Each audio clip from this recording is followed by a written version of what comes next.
సుఖించము సంతోషించము అనుకున్నాడు. అంటే ఆ వ్యక్తికి ధనం ఉంది, కానీ ఏం లేదు, జ్ఞానం లేదు. నా ప్రాణమా తినము త్రాగుము సుఖించము సంతోషించము, ఇదిగో నీకు జీవితకాలం అంతా తిన్న సరే తరగని ధాన్యము సంపద నీ కోసం దాచిపెట్టాను. నా ప్రాణమా తినము త్రాగుము సుఖించము సంతోషించము అనుకుంటున్నాడు.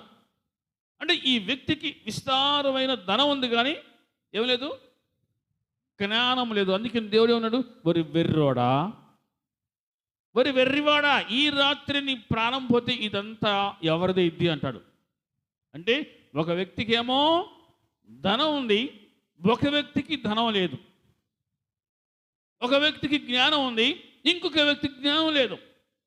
అందుకని సమాజంలో ఇద్దరికి విలువ లేదు. జ్ఞానం చేత పట్టణాన్ని రక్షించాడు అని జ్ఞాపకం చేసుకునే వాళ్ళు లేరు.